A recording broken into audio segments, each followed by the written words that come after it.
এবার ভারতীয় গণমাধ্যমে নতুন খবর।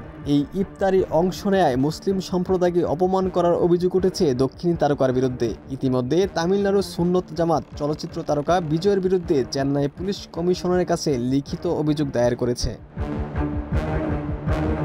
দক্ষিণী সিনেমায় থালাপতি বিজয় ব্যাপক জনপ্রিয় নাম। থালাপতি খ্রিস্টান ধর্মাবলম্বী হলেও অন্যান্য ধর্মের প্রতি রয়েছে তার সমান শ্রদ্ধা। তিনি প্রতি বছরের ন্যায় এবার আরও বড় পরিসরে ইফতার পার্টির আয়োজন করেছিলেন। সেখানে ইফতারের পাশাপাশি মোনাজাত ও নামাজ আদায় করতে দেখা গেছে তাকে। আল্লাহু আকবার, আল্লাহু আকবার। দক্ষিণী সুপারস্টার থালাপতি বিজয় অভিনয় ছেড়ে হয়েছেন রাজনীতিবিদ। এখন রাজনীতির জন্য তাকে নানা জায়গায় দেখা যাচ্ছে।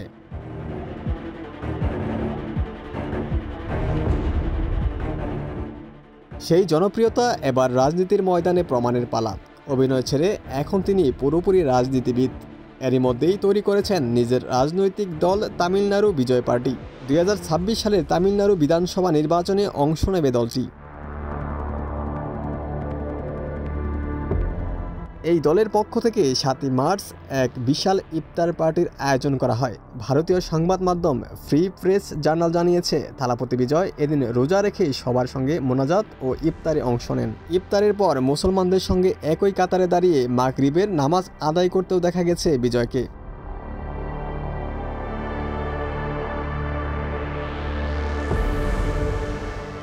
এদিন বিজয়ের সঙ্গে প্রায় 3000 লোক অংশ নেয় ইফতারে। এছাড়া এসেছিলেন চেন্নাইয়ের বিভিন্ন শহরের 15টি মসজিদের ইমামরা। বিজয়ের এই ইফতার পার্টির একাধিক ছবি ও ভিডিও সোশ্যাল মিডিয়ায় ভাইরাল। থালাপতি বিজয়ের এই ভিডিও ভক্তদের মাঝে মিশ্র প্রতিক্রিয়া সৃষ্টি করেছে। অনেকে তার এই সাম্প্রদায়িক সম্প্রীতির প্রয়াসের প্রশংসা করেছেন।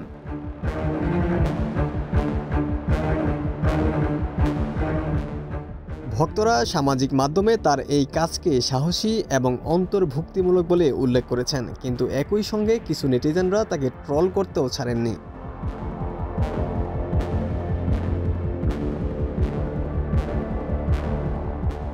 এবার ভারতীয় গণমাধ্যমে নতুন খবর।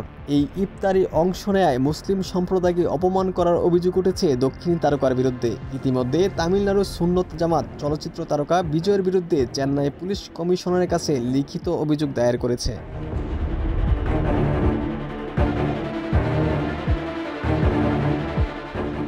তামিলনাড়ু সুন্নত জামাত এর কোষাধ্যক্ষ সৈয়দ কাউস আইনি পদক্ষেপ গ্রহণ করেছেন। তিনি সাংবাদিকদের জানিয়েছেন, বিজয় আয়োজিত ইফতারে মুসলিম সম্প্রদায়ের মানুষকে অপমান করা হয়েছে।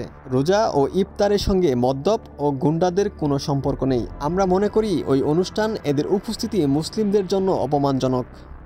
সৈয়দ কৌস দাবি করেছেন, এই ধরনের ঘটনা যাতে আগামী দিনে ফের না ঘটে সেজন্য বিজয়ের বিরুদ্ধে আইনি পদক্ষেপ নেওয়া হচ্ছে।